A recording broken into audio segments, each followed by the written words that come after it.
Welcome back to NewsWire here on SportsGrid. Great to see Brady Kannon here with us here on the show as we get ready for a golf tournament in my neck of the woods, the Cognizant Classic, which is coming up starting tomorrow. And Brady's going to, of course, try to hit a long shot for us. I mean, before we go to that, let's go back to last week, Brady. I mean, honestly, 100 to 1. I mean, really, 100 to 1. That's the guy who won. I know it was like I think may have closed at like 80 to 1. But we are talking about a historic upset and underdogs winning these tournaments at an encompassing rate that I have not seen in a long time. I said that last year. It's even crazier this time around. Well, I think to begin the West Coast swing, we had Chris Gotterup win twice. We had Scotty at the American Express. But Riviera was certainly an outlier with Jacob Bridgeman. And like you say, 80 to 1. Now, Rory was right there. Adam Scott was right there. But I mean, this kid is definitely on the up and up. And I didn't even really know that he had graduated into signature event status. And then, of course, I saw him the week prior at Pebble Beach, where it really kind of unraveled for him on the 18th hole. But he bounced right back, got his first ever. I mean, you think about the moment for the kid, and he almost blew it on the putt at the very end. Had a 20-foot putt, needed two putts to get home and win, and left it about 3.5 feet short. And I was like, oh my goodness, don't mess this up. He didn't. Gets his first ever PGA Tour win at Riviera Country Club, at the Genesis, signature event hosted by Tiger Woods. Pretty cool.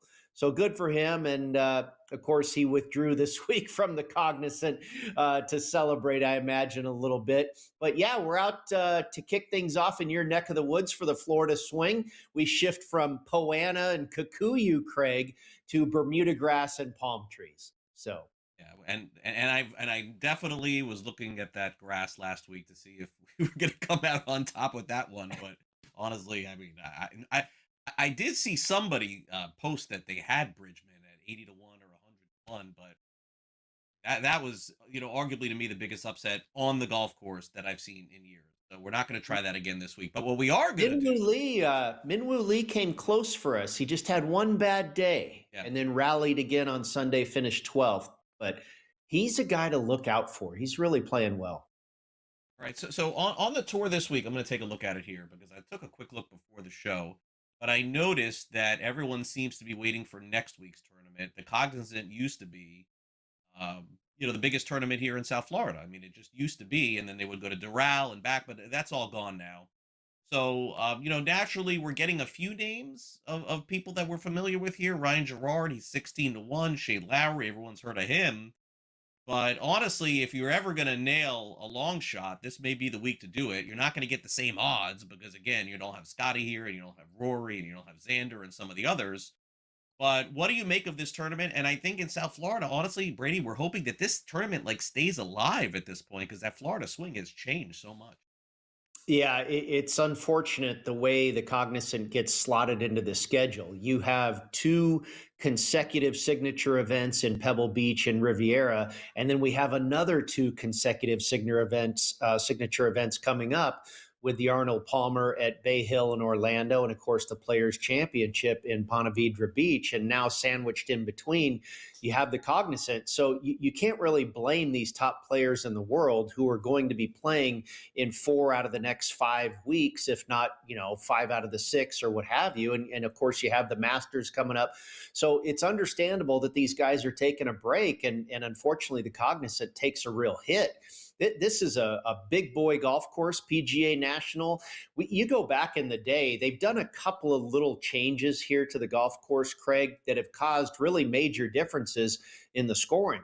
You go back into the day when, Padraig Harrington and Ernie Els and Rory were winning this thing. Gary Woodland, Shane Lowry's been knocking on the door a couple times. They were barely cracking double digits under par for a winning score. Now it's become, no, I wouldn't call it a birdie fest, but it's getting close. Jake Knapp opened with a 59 last year in the opening round. So we're rooting for some wind. This golf course and this tournament used to really play very difficult. The Bear Trap, of course, 15, 16, and 17, all over water. 15 holes with water here at PGA National. So the wind is expected to be about 10 to 15 miles an hour. If it gets closer to 20 or 25 with some gusts and stuff, this is going to be very difficult this week.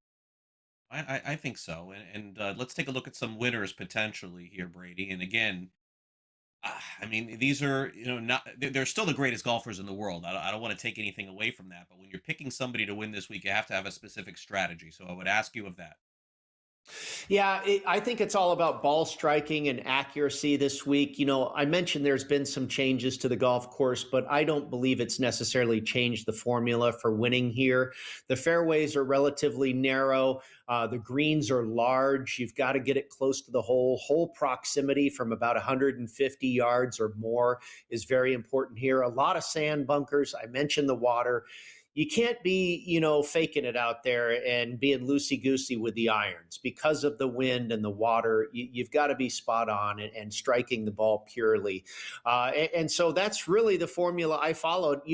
Daniel Berger, a Florida State Sure. Seminole, who's been very successful here over the years. I took a shot with him.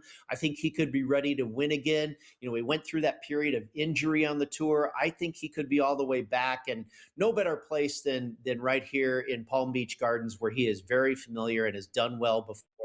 I went with Berger, and then also in that 40-1 range, another ball striker, accuracy guy, Aaron Rye, and then Haotong Li, who we jumped on a few weeks ago in Last week, yeah. Phoenix. He's been playing really, really well. He's in the neighborhood of 45 or 50-1, and then some longer bombs, like you allude to.